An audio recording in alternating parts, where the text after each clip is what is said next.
민수기 18장 1절부터 7절까지입니다. 뜻을 잘 한번 생각하시면서 1절로 7절까지 천천히 함께 읽도록 하겠습니다. 여호와께서 아론에게 이르시되 너와 내 아들들과 내 종족은 성소에 대한 죄를 함께 담당할 것이요 너와 내 아들들은 너희가 그 제사장 직분에 대한 죄를 함께 담당할 것이니라. 너는 너의 형제 레위 지파 곧 내 조상의 지파를 데려다가 너와 합동시켜 너를 섬기게 하고 너와 내 아들들은 증거의 장막 앞에 있을 것이니라. 레위인은 내 직무와 장막의 모든 직무를 지키려니와 성소의 기구와 단에는 가까이 못하리니 두렵건대 그들과 너희가 죽을까 하노라. 레위인은 너와 합동하여 장막의 모든 일과 회막의 직무를 지킬 것이요 외인은 너희에게 가까이 못할 것이니라. 이와 같이 너희는 성소의 직무와 단의 직무를 지키라. 그리하면 여호와의 진노가 다시는 이스라엘 자손에게 미치지 아니하리라. 보라, 내가 이스라엘 자손 중에서 너희 형제 레위인을 취하여 내게 돌리고 너희에게 선물로 주어 회막의 일을 하게 하였나니 너와 내 아들들은 단과 장 안의 모든 일에 대하여 제사장의 직분을 지켜 섬기라. 내가 제사장의 직분을 너희에게 선물로 주었은즉 거기 가까이 하는 외인은 죽을지니라. 아멘. 하나님은 많은 사람들 가운데에 한 사람을 선택하셨고 그 선택한 한 사람에게 한 부족을 이루게 하고 그 부족을 이룬 그들을 통해서 민족을 이루고 또 나라가 되게 하셨습니다. 그래서 모든 그 어떤 나라보다도 하나님이 그 나라를 사랑하시고 또 하나님이 계시다는 사실들을 그 나라를 통해서 드러나게 하십니다.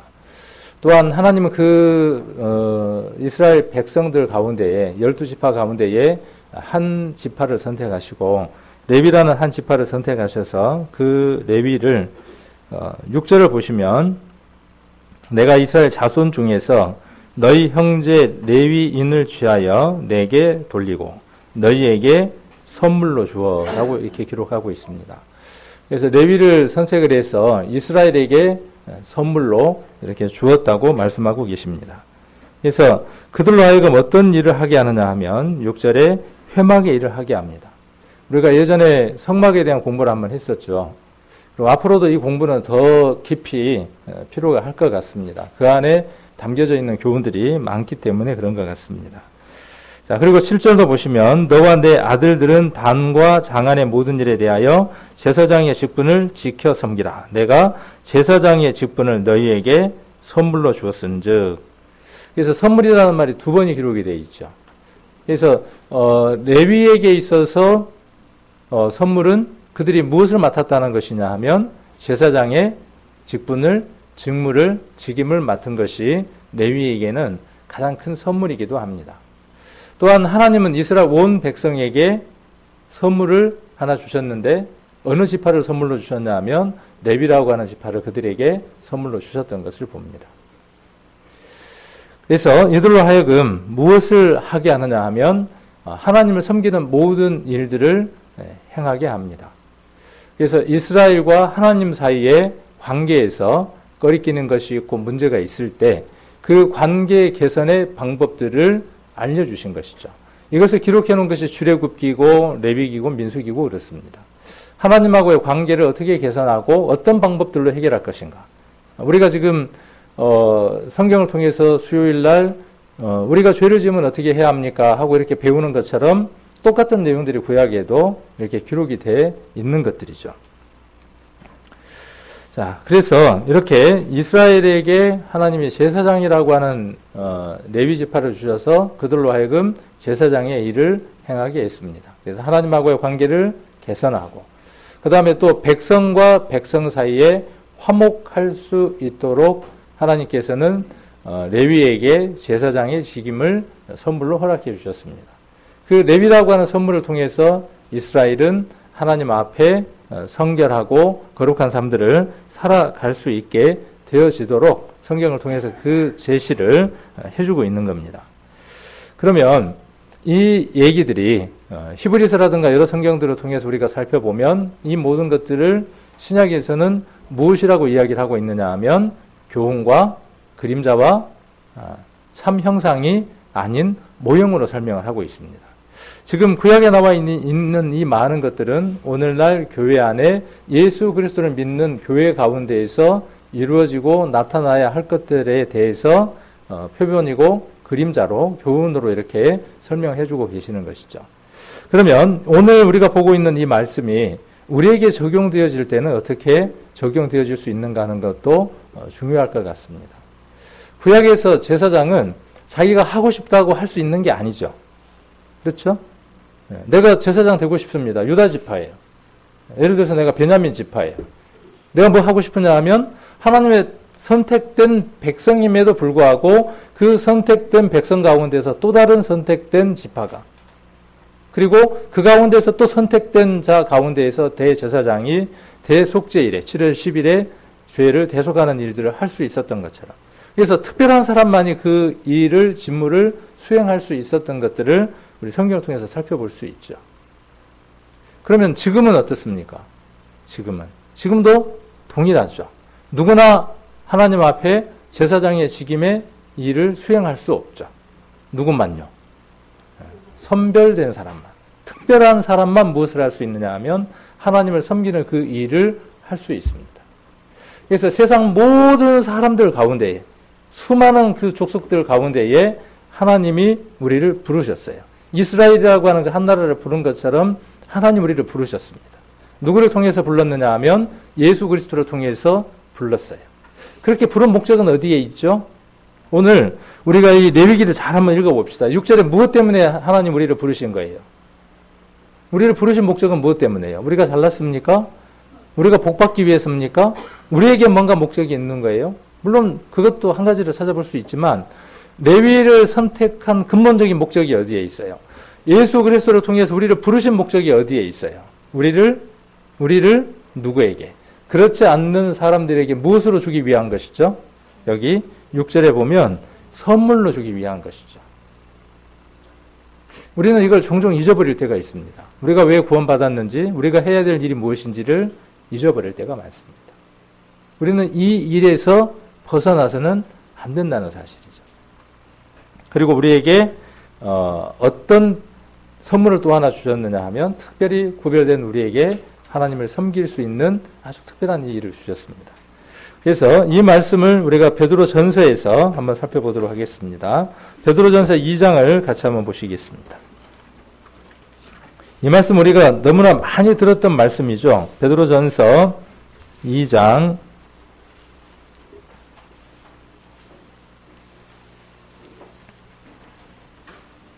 2장 한번 보겠습니다.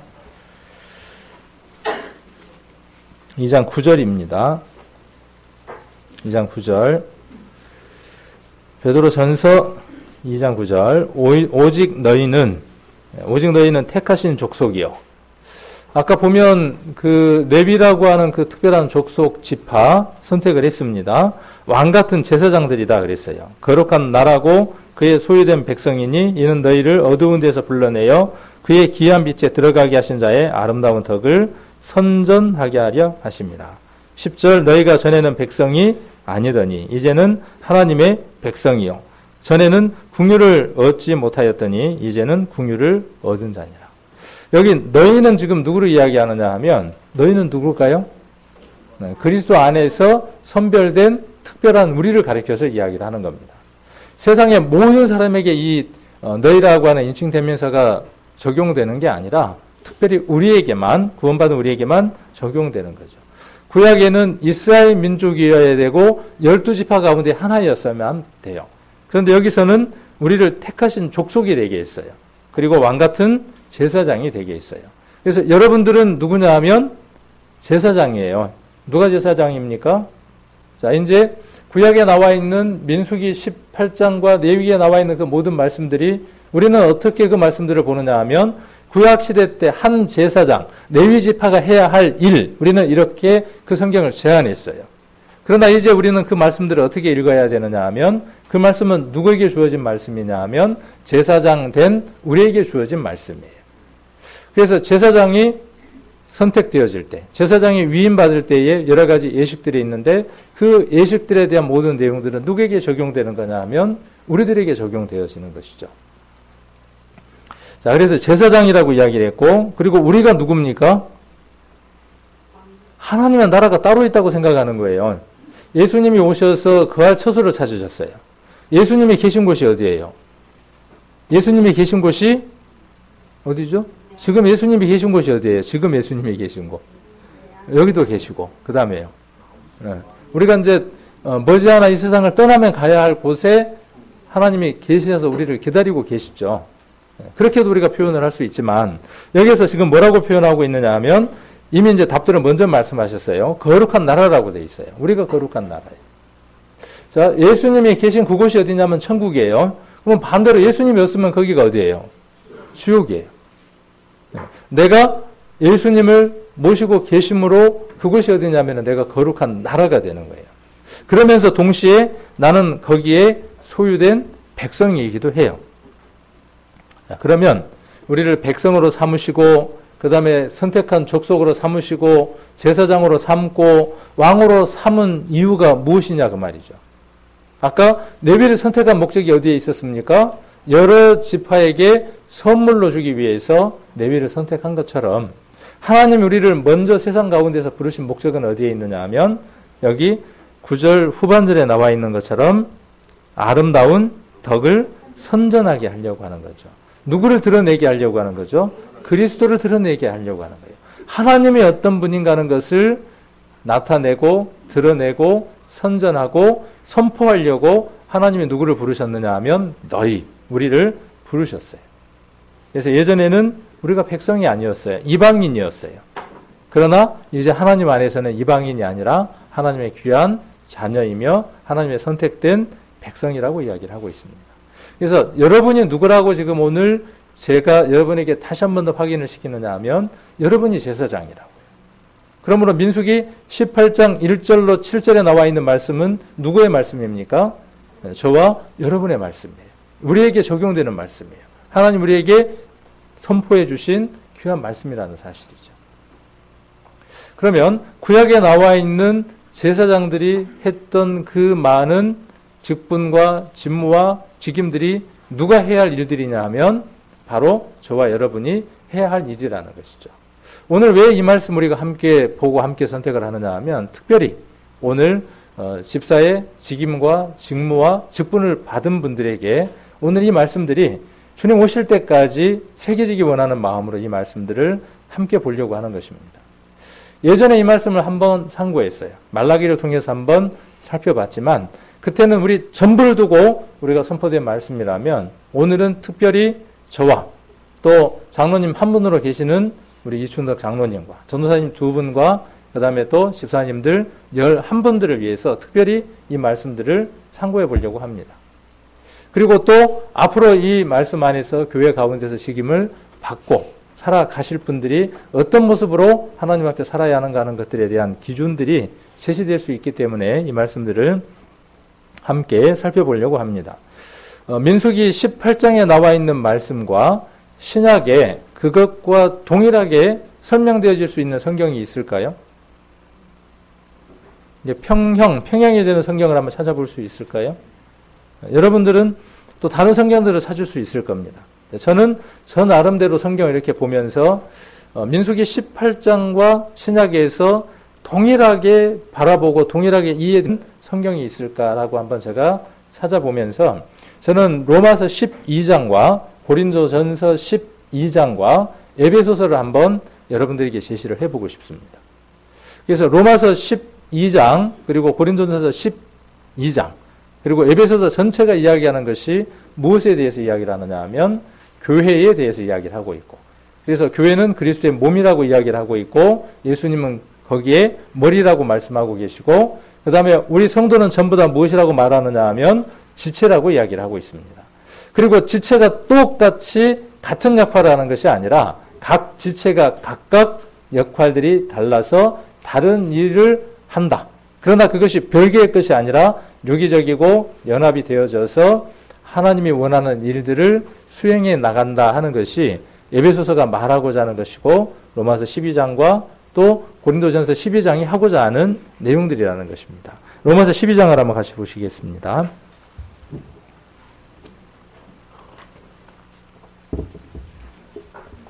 로마서 12장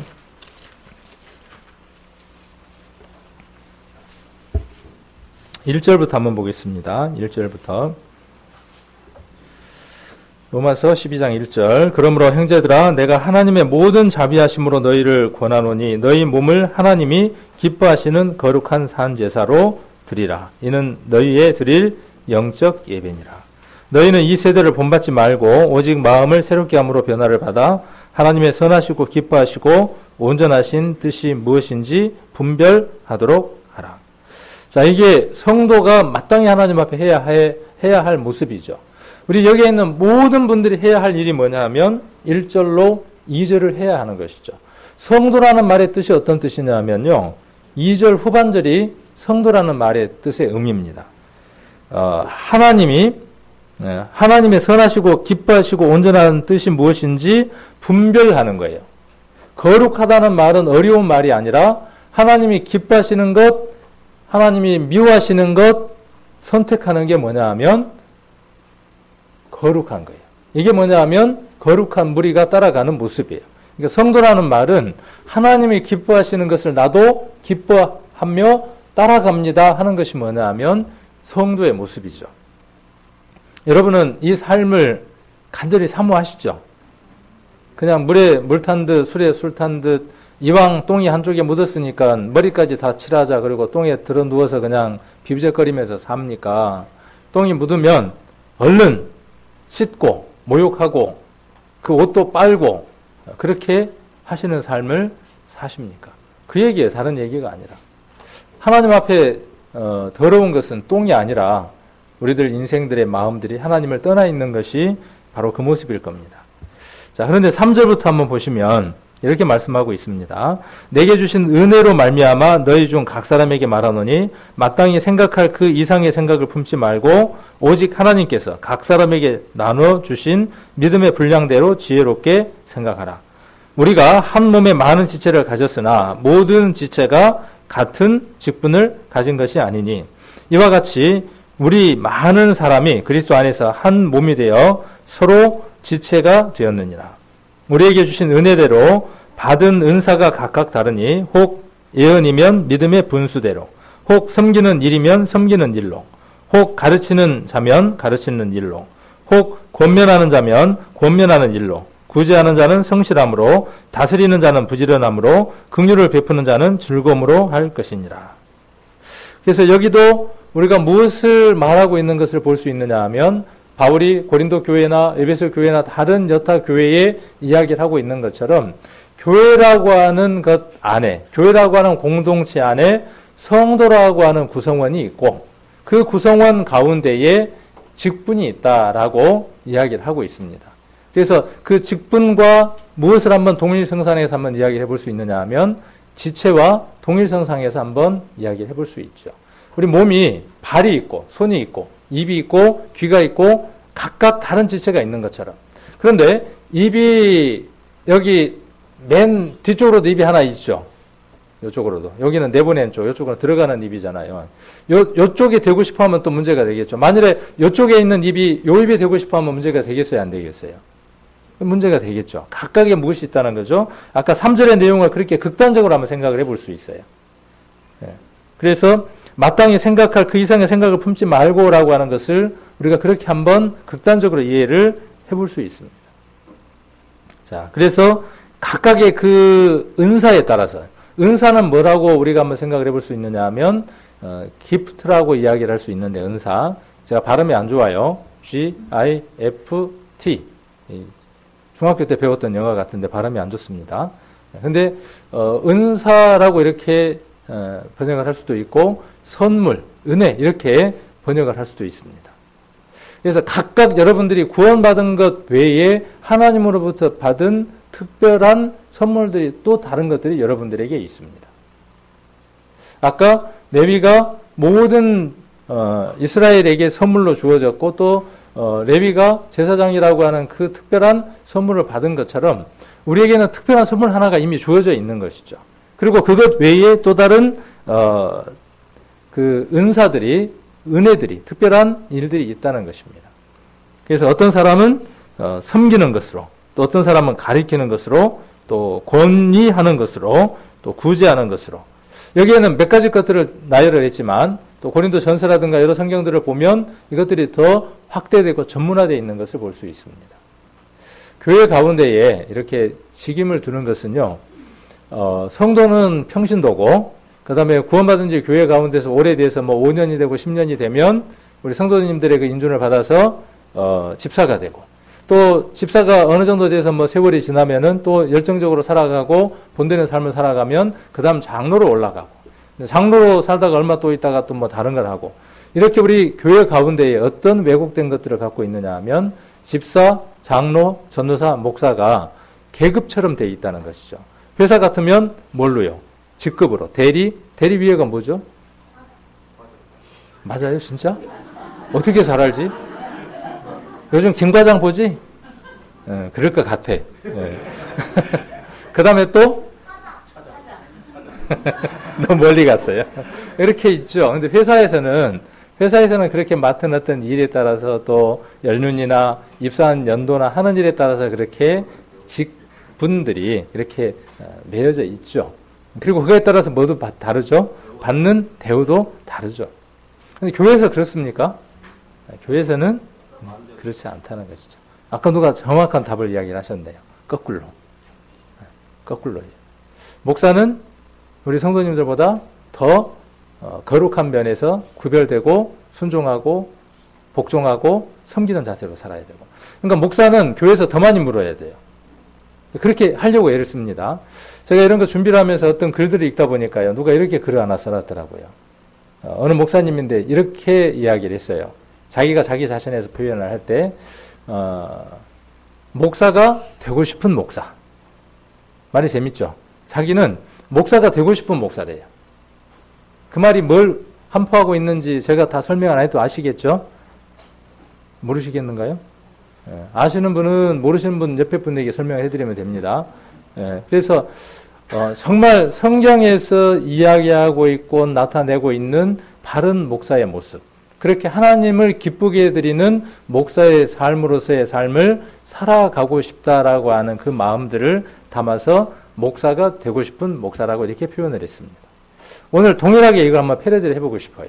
우리 집사님들에게도 동일하게 뭐라고 말씀을 드리고 싶으냐 하면, 이미 집사의 기준에 해당하는 분들도 있고, 또 내가 그런 삶들을 살아왔다고 할지라도 어느 순간 그 삶에 부족한 삶을 살아갈 수도 있습니다. 그러면 그것으로 끝나는 것이 아니라는 것이죠.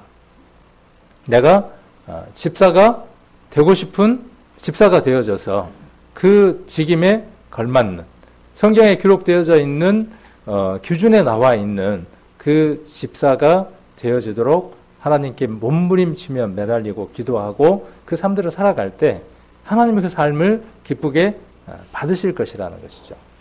그것이 오늘 우리가 집사라고 하는 그 직임을 두는 가장 큰 이유일 겁니다. 그래서 교회는 목사는 장로에게 명령하고, 장로는 또 목사하고 명령을 하려다가 싸우고 다투고 난리를 치고, 그 밑에 집사는 새우 싸움에 고래등이 터져요. 그렇고. 그래서 교회 어떤 내용들이 결정이 되면 집사님들은 그 내용들에 따라서 수행하고 잘 지키고 순종하고 이런 것들로 우리가 왜곡되고 오해되어져 있는 것들이 상당히 많이 있다는 것들을 우리가 한번 바로잡을 필요가 있다는 겁니다. 그래서 이렇게 한번 설명을 해보게요. 이렇게 한번 설명해보면 조금 정확한 설명이 되어질려는 모르겠지만 예는 되어질 수 있을 것 같아요. 우리가 축구를 하려면 한 팀을 이루어야죠. 그래야 상대편하고 뭘 하느냐 하면 공을 찰 거 아니에요. 축구를 차는 게 아니고 공을 차는 겁니다. 그러려면 뭘 이루어야죠? 우선은 팀을 이루어야죠. 그래서 거기에 구성원이 되는 최소한의 숫자를 충족해야죠. 우선 없으면 11명이 뛰어야죠. 그런데 만일에 충분한 수라든가 선수들이 확보가 되면 어때요? 뭐 20명, 30명에 뭘 두느냐 하면 후보 선수들을 두죠. 그리고 그 가운데서 어떻게 하느냐 하면 주전을 선택을 하죠. 그래서 주전이 뭘 합니까? 이제 게임을 하거나 그러면 출전을 해서 하죠. 그리고 계속 뛸 수 없으니까 어떻게 합니까? 계속 뛸 수 없으니까 교체를 하거나 하는 일들을 합니다. 그리고 그 가운데서 주전을 선택을 하면 오늘 이제 주전 선택이 있습니다. 11명의 어쩌다 보니까 축구팀이네요. 뭐 물론 더 있죠. 11명 외에도 이제 우리 뭐 저도 있고 또 다른 분들도 있지만 자, 그분들이 주로 뛸 분들이 선택이 됐어요. 그러면 나머지 분들은 안 뛰어도 됩니까? 자, 이런 개념들이 있더라고요. 집사는 교회에서 뭐 해야 돼요? 집을 사도록 죽도록 봉사하고 충성해야 되고 평신도는 어떻게 해도 돼요? 평신도니까 뭐 해도 돼요? 편안하게 아무것도 안 해도 된다라는 생각들이 성도들 개념 가운데에 자리를 잡고 있다는 거예요. 그게 아니다는 거예요. 오늘 이런 예식들을 통해서 그렇지 않는 분들 마음 가운데 어떤 마음들이 있느냐 하면 교회는 이제 누가 해? 예. 그리고 안 하면 그리고 그분들이 그렇게 못 살면 그죠? 뒤로 돌아서 그러면서 뭐라 그래요?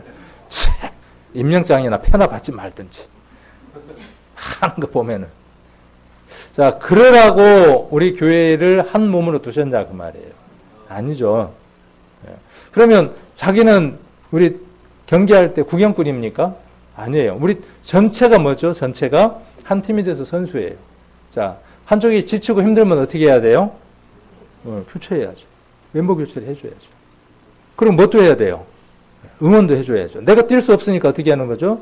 응원도 해주는 거예요. 보약이 있으면 어떻게 해주는 거죠? 보약도 사다 먹이고. 그래서 선수가 뛰어서 승리를 하면 그 승리가 누구의 겁니까? 공동의 승리가 되는 것이죠.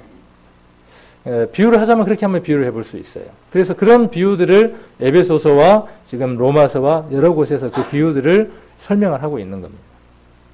그래서 이번에 11명들 또 그 외의 수들이 이제 뭘 해야 되느냐 하면 각각의 포지션을 맡아야 되겠죠, 이제. 그죠? 그 11명이 일을 할 사람들이 있는데, 일은 있는데, 한꺼번에 몽땅 덤벼들어서 일을 하다 보면 어떻게 돼요? 또 문제가 생길 수도 있죠. 예전에 이런 얘기를 한번 제가 해드린 적이 있습니다. 불이 나면, 또 어떤 교통사고가 나거나 그러면 뭘 해야 되느냐 하면, 시뮬레이션들을 많이 한다 그러죠. 뭐 소방교육 같은 경우도, 불이야 그러면 어떻게 하죠? 불이야 그러면은, 우 달려들어서 난리가 나죠. 얼마 전에, 어젠가 보니까 불 났더라고요. 동탄인가 어디에서. 불이 나면 연기가 나오거나 그러면 사람들은 숨을 쉬지 못하면서 어떤 생태가 되냐면 패닉 상태가 됩니다. 반정신이 나가버려요, 멘탈이. 자, 그럴 때 어떤 사람들이 필요하냐 하면 그 포지션을 맡은 사람들이 필요하죠. 저도 소방교육을 가봤어요.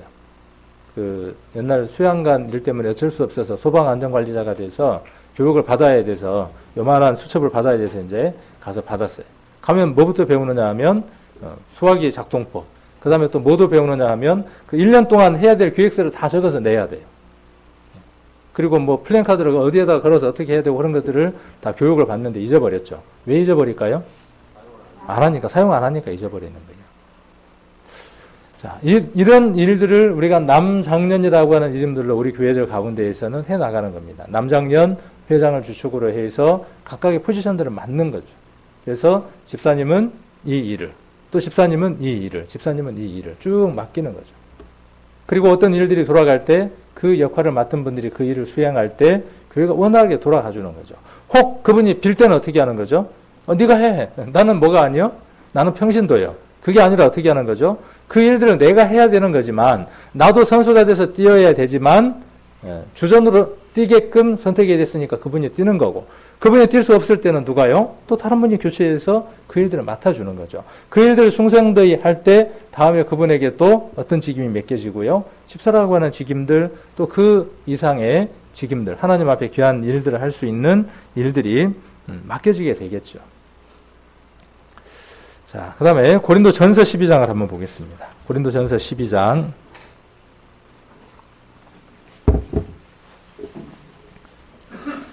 12장 4절부터 한번 봅니다.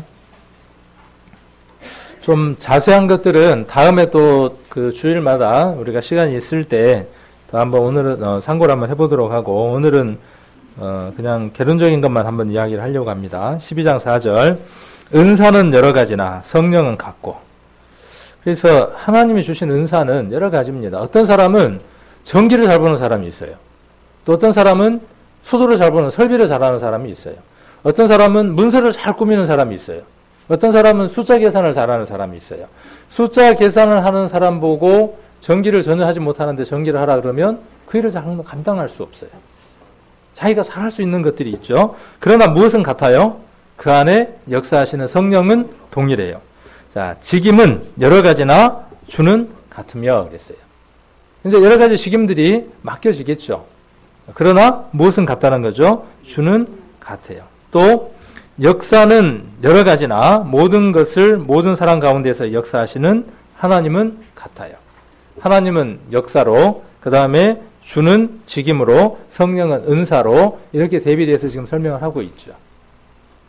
그래서 하나님은 각각의 그 능력과 은사와 재능에 따라서 각각의 일들을 교회 가운데에서 하기를 원하시는 거죠. 그리고 그것이 어떻게 되어지느냐 하면 서로 조화되고 서로 연결되어져서 하나님의 일들이 이루어지기를 원하죠. 아까 민수기 18장으로 한번 다시 돌아가서 보시면 민수기 18장 다시 한번 돌아가 보겠습니다.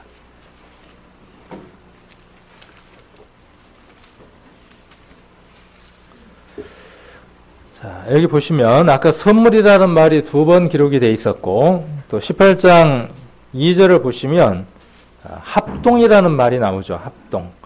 그래서 레위 지파는 하는 일이 굉장히 많습니다. 즉 제사장이 해야 할 일이 한두 가지가 아니에요. 굉장히 많은 것이 기록이 되어 있습니다. 그 모든 내용들이 출애굽기, 레위기, 민수기 안에 기록이 되어 있습니다. 자, 그 일들을 또 4절도 한번 보시면 또 뭐라고 되어 있습니까? 합동이라고 되어 있고, 오늘 우리가 많이 나오는 단어들이 있죠. 직무라는 단어도 나왔죠. 직임이라는 단어가 나오고, 직임, 그 다음에 직무, 그 다음에 고린도전서 12장 4절에서는 직분이라는 단어가 나왔죠. 직임과 직무와 직분이라는 단어들이 나왔죠. 이건 다 무엇을 이야기하느냐 하면 각각의 맡은 역할, 포지션들을 이야기를 하는 겁니다. 그 포지션들이 그 포지션으로만 있는 게 아니라 서로 연대되고 유기되고 합동되어질 때 하나님이 원하는 아름다운 그림들이 그려지는 것이죠.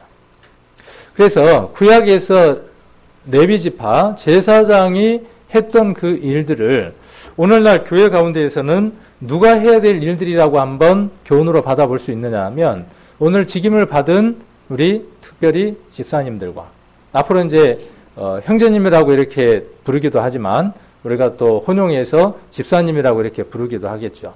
호칭에 대해서 지난번에 한번 정리를 해드렸죠. 교회 안에서 가장 아름다운 건 뭐예요? 귀한 것은요. 형제 자매. 근데 왜 집사, 목사라는 게 또 필요하기도 하느냐 하면 대외적인 것이기도 하죠. 네. 그래서 우리 교회는 전부 다 형제 자매입니다. 그러고 나면 뭐가 없어요. 이 교회 가운데에.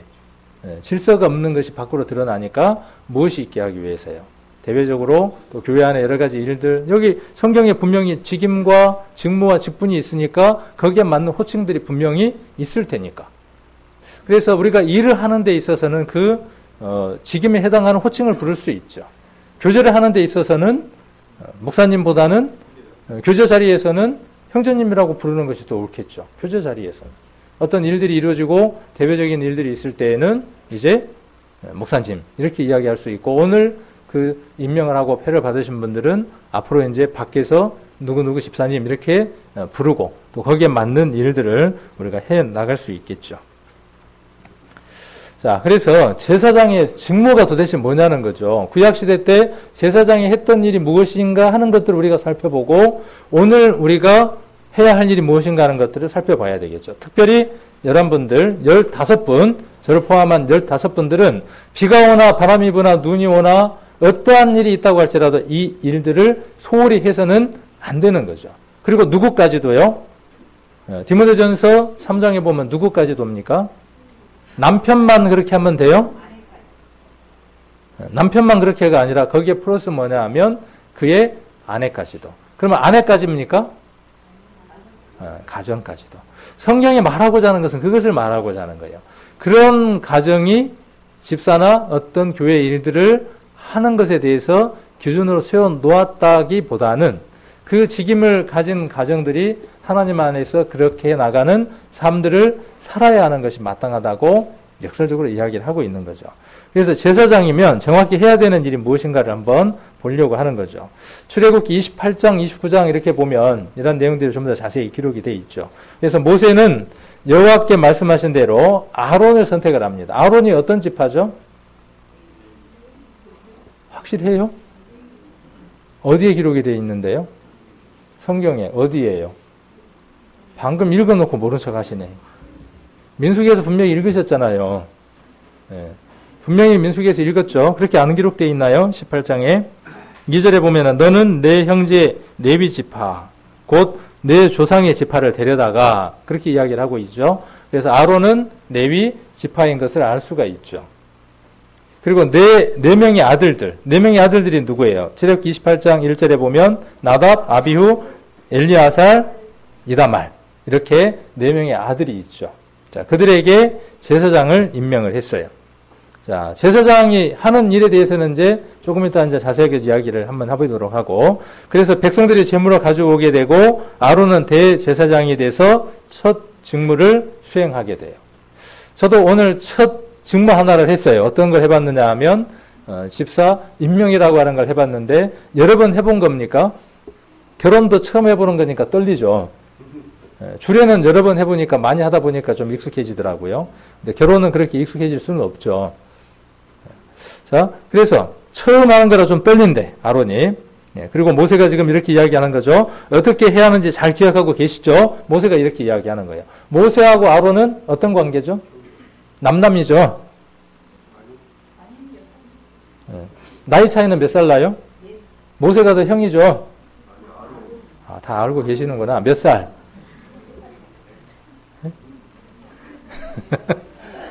예. 그럼 그런 부분도 우리가 성경 한번 찾아보면 좋겠죠. 3살 더 많습니다. 누가요? 아론이. 예. 자, 그래서 지금 모세가 지금 뭐 해주는 거예요? 모세가 지금 뭐 하는 거죠? 모든 식양과 모든 것들은 지금 누구 머리에 있어요? 모세 머릿속에 있어요. 자, 구약과 신약이 좀 다른 점이 있습니다. 구약은 한 사람을 선택을 해서 그 사람 중심으로 해서 모든 일들이 진행이 됩니다. 왜 그러냐 하면 그 사람 안에 하나님의 모든 뜻과 계획들이 들어있기 때문에 그렇습니다. 그러면 신약도 그럴까요? 신약은 그렇지 않아요. 신약은 모든 성도들 안에 누가 들어있어요? 하나님의 뜻과 계획들이 모든 성도들 안에 들어있어요. 그래서 성도들이 함께 연합하고 모으면 어떻게 되어질 수 있어요? 훨씬 더 은혜롭고 올바른 결정들을 내릴 수 있어요.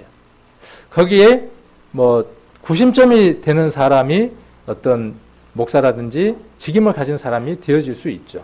그 사람에게 모든 하나님의 뜻과 계획이 있는 게 아니라, 그래서 이런 것들을 신약과 구약을 통해서 우리가 한번 구분을 해볼 필요도 있죠. 자, 그래서 어떻게 해야 되는지 잘 기억하고 있죠라고 이야기를 하고 있고, 그래서 우선 자신이 지은 죄에 대해서 속죄제를 드리고, 이런 내용들이 지금 레위기나 출애굽기의 내용이죠. 다음으로 대제사장으로서 헌신과 충성을 다짐하는 번제를 드리고, 또 백성을 위한 속죄제와 번제 그리고 소제, 화목제가 있죠. 레위기 1장부터 쭉 기록이 되어 있죠. 지금 여기 넷은 누구겠어요? 처음 해보는 누구예요? 아들들. 예. 달달달 떨면서요, 지금요. 예. 달달달 떨면서 그냥 손도 막 떨리고 지금 발도 떨리고 모자도 떨리고 모든 게 다 떨릴 거예요. 떨리는 상태에서 지금 뭘 하고 있는 거죠? 하나님이 말씀하신 대로 그 일들을 수행하는 거예요. 그래서 어떤 일을 하느냐? 제사장이 하는 일이 궁금해요. 그래서 구약시대 제사장은 중요한 직책이었고 해야 할 일도 많았어요. 그래서 성막 안에 성소의 등불을 보살펴야 되고, 아까 우리가 레위기 18장을 보면 레위가 할 수 있는 영역도 한계가 있었어요. 모든 일을 다 할 수 있었던 게 아니라 할 수 있는 일에 한계치가 정해진 것들을 볼 수 있습니다. 그래서 아까 구약과 신약을 대비해서 우리가 살펴보았고요.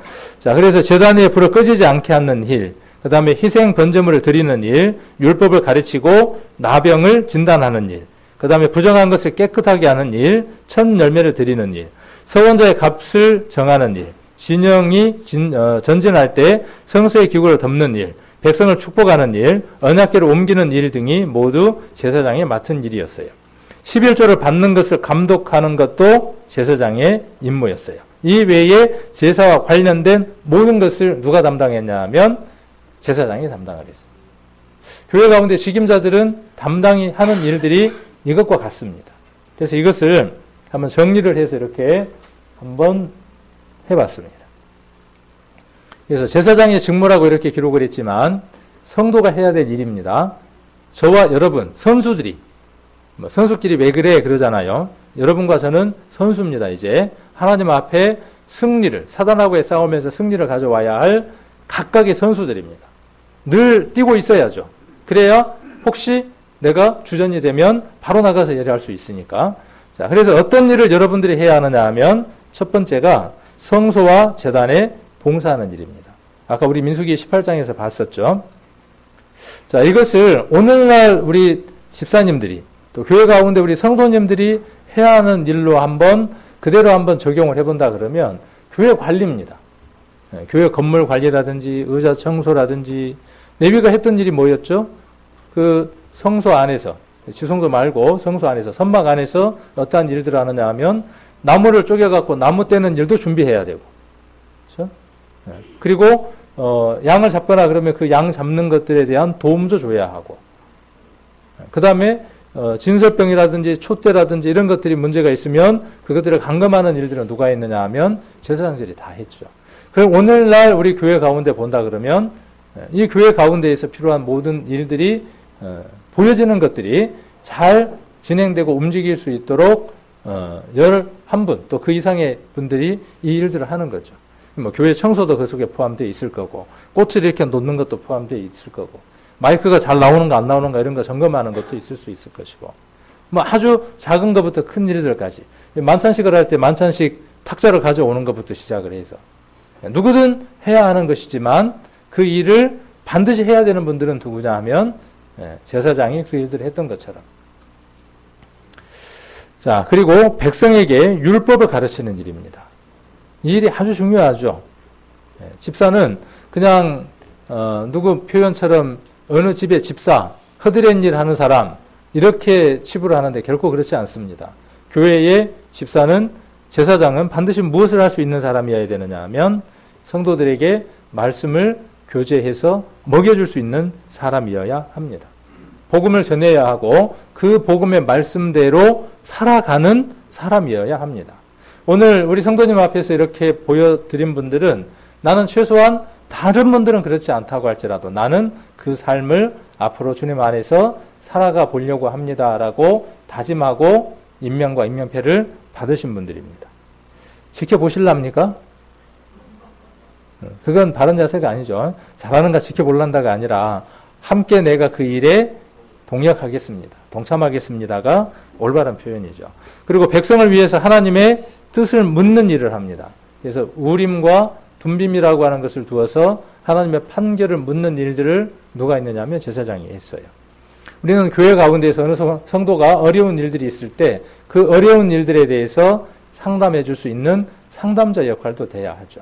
그리고 그가 아직 말씀 안에서 응가와 된장을 구분 못할 때 굳이 만져볼 필요가 없고 내가 먼저 살아보니까 이건 응가였고 이건 된장이었어 하고 알려주는 역할이 누구의 역할이냐 하면 앞선 직임을 가진 분들의 역할들입니다. 11조는 이렇게 하는 거야. 성경은 이렇게 읽는 거야. 교회 생활은 이렇게 하는 거야. 그런 가이드의 역할들을 누가 하느냐 하면 제사장이, 집사가 이 일들을 하는 겁니다. 그래서 백성을 위해서 하나님의 뜻을 묻는 일도 하는 것이고 언약궤를 매는 거예요. 언약궤를 맨다는 말의 의미는 뭐냐 하면 그 말씀대로 내가 준행한다는 뜻입니다. 레위가 뭘 맺냐 하면 언약궤를 메웠어요. 저는 이 출애굽기를 보면서요, 레위가 얼마나 힘들었을까 하는 생각들을 많이 상상을 한번 해봅니다. 그런 상상들 한번 해보세요. 40년 동안 광야를 헤매는 겁니다. 자, 구름 기둥이 떴다가 이동을 합니다. 어떻게 해야 돼요? 성막 철수해야 돼요. 그죠? 그 다음 어떻게 해야 돼요? 그 구름 기둥이, 불 기둥이 어디에 멈추면 어떻게 해야 돼요? 그 장소로 옮겨가야 돼요. 기둥이 몇 개였어요? 몰라요? 네. 하여튼 여러 개였어요. 그 기둥도 챙겨야죠. 그 다음에 지성소와 성소를 덮는 덮개들이 있죠. 4겹으로 되어져 있는 것들. 그 안에 있는 성물들. 번제단, 그 다음에 물두멍, 이 모든 것들을 어떻게 해야죠? 싹 챙겨야 돼요. 저 이거 생각할 때마다 뭐가 생각이 나느냐 하면 옛날에 수양회 생각이 나요. 순천 교회 사무실에 수양회 물품들이 다 있었거든요. 수양회 할 때쯤 되면 어떻게 해야 되냐 하면 그거 다 끄집어내야 돼. 챙겨야 돼. 탑차에다 신으면 하나가 넘어요. 가서 어떻게 하느냐 하면 다 끄집어내갖고 방송장비 다 설치해야 돼. 그 다음에 3박 4일 끝나고 나면 어떻게 해야 돼요? 다시 다 챙겨갖고 어디에다 넣어야 되냐 하면 교회 옥상에다 챙겨 넣어야 돼. 그리고 수양회 될 때쯤 되면 싹 끄집어내고 점검하는 일을 다시 해야 돼. 얼마나 복잡하고 얼마나 힘든지 모릅니다. 그래서 뭐 지었죠? 그래서 수양관에 지었어요. 자, 그런 일들이 누구의 일이냐 하면 저만 일이 아니라 여러분의 일이고 또 이번에 직분을 맡은 여러분들의 일이라는 것이죠. 그럴 때 언약궤를 레위가 맨 앞에 서고 뒤에 짐을 챙긴 부대가 가는 거죠. 한번 상상을 해보세요. 그걸 뭐가 끌었는지는 모르겠지만 그것들을 끌고 이동하는 광야에서의 이스라엘 사람들의 모습들을 머릿속에도 한번 그려보세요. 그 가운데 핵심에 누가 있다는 거죠? 레위가 있다는 거예요. 그러니까 그들은 아무 일도 하지 않는 거죠. 그 일 전부가 레위가 맡은 일이었죠. 그리고 뭉둥병을 식별하는 일을 했어요. 그리고 그들에게 하나님이 소송을 맡겼어요. 그리고 그들에게 이 소송이다 그러니까 뭐 특별하게 생각을 하시는데 아까 말씀드렸던 것처럼 어떤 거냐 하면 이거 하나님이 옳지 않게 생각하는 거야. 하나님을 거스리는 일이야. 이건 우상숭배야. 이제 구원받은 사람들이 집에 아직까지 우상단지를 해결하지 못하고 있어. 갈등하고 헤매고 있어. 그럴 때 어떻게 해주는 사람? 나머지 성도님들은 어떨런지 모르지만 이제 그 직임을 맡은 분들은 반드시 어떻게 해줘야 된다고요? 교제하고 그 다음에 말씀을 나누어서 그분들이 믿음 안에서 그 일을 수행할 수 있도록 돕는 자가 여러분들이 돼야 한다는 것입니다. 자, 그리고 축복권이 있습니다. 이게 굉장히 중요한 것 같아요. 목사가 축도를 하죠. 이렇게. 그러면 뭘 받는다고 생각을 해요? 네, 하나님의 복을 받는다고 생각을 해요. 맞아요? 참 코미디하고 있네. 이렇게 돼야죠. 정말 코미디예요. 구약이 아직도 머물러 있는 너무나도 우스꽝스러운 그런 모습이기도 합니다. 자, 민수기 한번 보겠습니다. 민수기 6장, 지금 18장 찾아놓으셨죠? 6장을 한번 넘어가 보겠습니다. 6장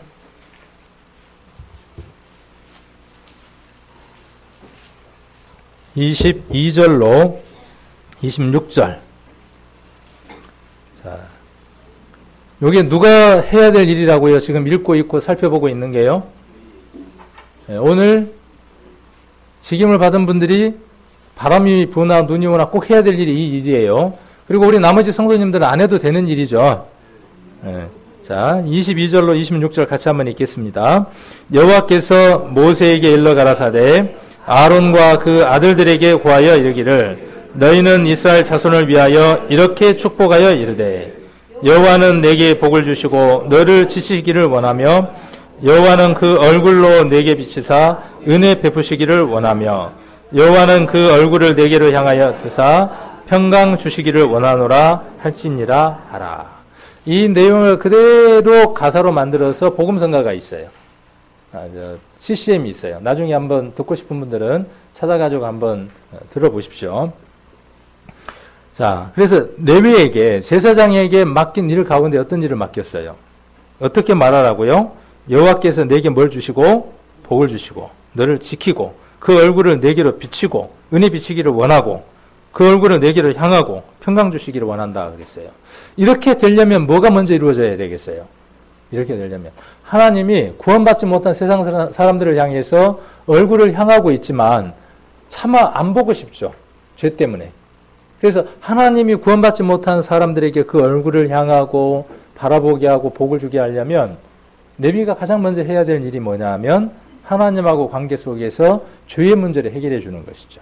그래서 제물을 가져오게 하고 안수하게 하고 잡게 해서 번제단에 뿌리는 일을 했던 것처럼 우리가 해야 될 일이 어떤 일이냐 하면 바로 그 일이라는 거예요. 우리가 할 일이 뭐냐 하면 구원받지 못한 사람들에게 지옥이나 갈 것들이 구원도 못 받은 것들이 옛날에 우리들 마음 가운데 어떤 마음이 있었냐 하면 구원도 못 받은 것들이 까불기는. 근데 잘 한번 생각을 해보세요. 하나님이 누구를 더 긍휼히 여길지. 하나님은 구원받지 못한 인생들을 향해서 울고 계시고 수덩이 같은 마음으로 다 있는데 구원도 못 받은 것들이 그렇게 잘 먹고 잘 산다고 지옥에나 가버려라. 자, 그 마음은 누구의 마음이 아니냐 하면 제사장과 집사가 직임을 가진 사람의 마음이 아니어야 된다는 것이죠. 복을 빌어줘야 된다는 것이죠. 그래서 이 복을 누구에게요? 이스라엘 백성들에게. 이 복을 우리는 성도님들에게 이야기해 줄 수 있어야죠. 서로가 서로에게. 그리고 가정에서도 어떻게 해줄 수 있어야 돼요? 아이고 저런 뭉딩이 같은 새끼 꼭 주가비를 담아갖고는 흐는 꼬라지 보면 제가 그냥 에이 뭉딩이 같은 새끼 라고 하죠. 아이고 오늘 왜 이렇게 제가 잘 이야기를 할까? 예. 근데 이게 누가 해야 할 말이 아니라고요? 직임을 받은 분들이 우리가 해야 될 일이 아니라고요. 어떻게 해야 된다고? 아이고 이런 복받을 놈 그렇게 이야기를 하는 게 맞아요? 언어가? 아니죠. 이런 복받을 사람, 하나님의 은혜가 머물 사람, 이것이 누가 해야 될 말이냐 하면 우리가 해야 할 말. 자, 그리고 우리가 해야 할 일들 가운데 가장 큰 일이 어떤 일이냐 하면 여기 백성에게 율법을 가르치는 일과 죄에서 떠나게 하는 이 일이죠. 말라기를 한번 보겠습니다. 말라기 2장. 자, 우리 축복이 왜 좋으냐면요. 축복을 빌어줬어요. 그 형제에게, 자매에게 축복을 2트럭만큼을 빌어줬어요. 2트럭을. 근데 그 형제나 자매가 그 축복을 거부를 해. 아니면 어느 세상 사람들에게 복을 빌어줬어. 복을 빌어줬는데 그 집에서 복을 발로 차버려. 그러면 성경에는 뭐라고 되어 있죠? 그 복이 누구에게 온다라 그랬어요? 복을 빌어준 자에게 다시 돌아온다 그랬어요. 그럼 똑같이 한번 우리가 생각을 해봅시다. 저주를 했어요. 아이고, 구원도 못 받은 것들이 지옥에나 가버려라. 아이고, 저것도 구원받은 지 몇 년이라고 저 꼬라지 해갖고 사는 거 보면은 참나. 예를 들어서 이렇게 이야기했다고 칩시다. 그러면 그쪽에서 안 받아 반사 그러면 어떻게 돼요? 그게 누구 거예요? 다 내게로 온다고요. 이것 하나만 우리가 잘 지켜도요. 이거 하나만 우리가 생각하고 잘 해도 세상에서요. 젠틀맨이에요. 멋있는 사람 됩니다. 정말 멋있는 사람이에요. 저 사람 어느 교회 누구야? 그렇게 분명히 물어볼 겁니다. 아, 너 참 잘생겼어. 잘생긴 게 없어도 다 개성 있게 생겼어. 너 정말 귀한 사람이야. 너 보니까 하나님이 특별히 너에게 뭔가 은사를 준 것 같아. 너 그러려면 교회 먼저 와야 되겠어. 모든 말이 거기에 연결이 되는 거죠. 이게 우리가 해야 될 일이죠. 말라기 아까 보려고 한 거 보겠습니다. 2장 6절 한번 보겠습니다. 말라기 2장 6절. 자, 4절부터 한번 보겠습니다. 4절. 만군의 여호와가 이르노라. 내가 이 명령을 너희에게 내린 것은 레위와 세운 나의 언약이 항상 있게 하려 함인 줄을 너희가 알리라. 레위와 세운 나의 언약은 생명과 평강의 언약이라. 내가 이것으로 그에게 준 것은 그로 경외하게 하려 함이라. 그가 나를 경외하고 내 이름을 두려워하였으며. 자, 이게 누가 지금 이렇게 해야 되느냐 하면 구약의 제사장이지만 오늘날은 누구냐 하면 우리와 특별히 오늘 직임을 맡은 여러분들을 향해서 말씀하고 계시는 겁니다. 그래서 그 입에는 그랬어요. 진리의 법이 있었고, 근데 왜 여기 과거형으로 이야기를 하고 있을까요? 지금 그렇지 않다는 거죠. 그래서 지금 말라기에서 레위를, 제사장을 혼내고 있는 겁니다, 지금. 그래서, 있었고, 그 입술에는 불의함이 없었으며, 그가 화평과 정직한 중에서 나와 동행하며, 많은 사람을 돌이켜 죄악에서 떠나게 하였느니라. 대저 제사장의 입술은 지식을 지켜야 하겠고 사람들이 그 입에서 율법을 구하게 되어야 할 것이니 제사장은 만군의 여호와의 사자가 되면을 너희는 정도에서 떠나 많은 사람으로 율법에 그치게 하도다. 나 만군의 여호와가 이르노니 너희가 레위의 언약을 파하였느니라. 레위가 제사장이 하나님 뜻대로 살지 못하고 정도에서 떠났어요. 그래서 레위기에서는 어떻게 해주겠다는 거죠? 그 직임을 잘 수행하지 못한 제사장 레위에게 말라기에서는 어떻게 하겠다고 지금 말하느냐 하면 좀 이따 식사하셔야 되는데 뭔 칠을 해버리겠다는 거냐 하면 얼굴에다가 똥칠을 해버리겠대요. 너무 심하죠. 근데 실은요, 교회 가운데에서 이 직임을 받았지만 또 구원함이라고 하는 큰 직임을 받았지만 우리가 그 복음의 말씀대로 살아가지 못하거나 교회에서 직임의 그 말씀대로 살아가지 못하면 세상 사람들에게 뭐가 되느냐 하면 결국은 얼굴에 놀림감이 되고 똥칠이 되어지는 것을 봅니다. 지금까지 그렇게 살아왔다면 앞으로도 그렇게 살아가야 할 것이고, 오늘 말라기에서 기록하고 있는 것처럼 그것이 과거형이 아니어야 된다는 거죠. 있었고가 아니라 있었고 크게 문제돼요, 안 돼요? 이제는 문제될 게 없어요. 그렇죠? 왜? 예수님의 십자가 아래서 어떻게 되어졌으니까? 다 해결되어졌으니까. 그러면 앞으로 남은 것이 중요한 거죠. 앞으로 어떻게 사는 것이 중요하다는 것이죠. 이렇게 사는 것이 중요하다는 것입니다. 그래서 교회 부름에, 교회 일에 가장 빨리 순응하고 반응하고 일할 수 있는 분, 복음을 전하는 일에 가장 앞선 분들, 또 성도가 화목하는 일에 가장 앞서서 일을 하는 분들, 성도님들도 그래야 되겠지만 이제 직임을 맡은 분들은 그 일들을 하나님 앞에서 잘 수행을 하셔야 할 겁니다. 아마 하나님이 그렇게 하실 수 있는 힘을 주실 것이라고 믿습니다. 우리는 우리 힘으로, 우리 능력으로 그 일을 수행하려고 하는 것이 아니라 하나님으로부터 더딥혀져서 그 일을 수행하려고 이 일들을 우리가 받았습니다.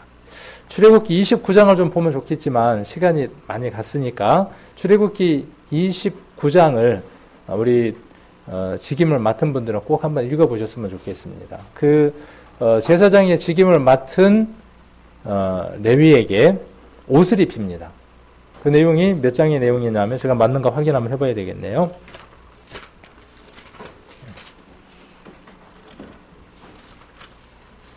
(29장) 맞네요. 그래서 제사장 위임식의 규례에 대해서 이야기를 하고 있는데, 그래서 뭘 입히느냐 하면 옷을 입힙니다. 이 옷이 굉장히 중요하죠. 왜 제사장에게 옷을 입히느냐 하면 똑같으면 구별될 수가 없죠. 성막에 왔는데 옷이 똑같으면 알 수가 없잖아요. 그래서 죄를 사하는 그 일들의 도움을 받기 위해서 제사장에게 특별한 옷을 입힌 것을 봅니다. 특별히 우리는 예수 그리스도를 옷 입은 사람들이죠. 그리고 특히 우리 집사의 직임을 맡은 분들은 이 귀한 그리스도의 의의 옷을 입을 수 있는, 또 입어야 하는 귀한 일들을 맡았습니다. 그래서 이 일들을 주님 안에서 주님 오실 때까지 잘 감당해 주시기를 우리 주님 이름으로 간절히 바랍니다.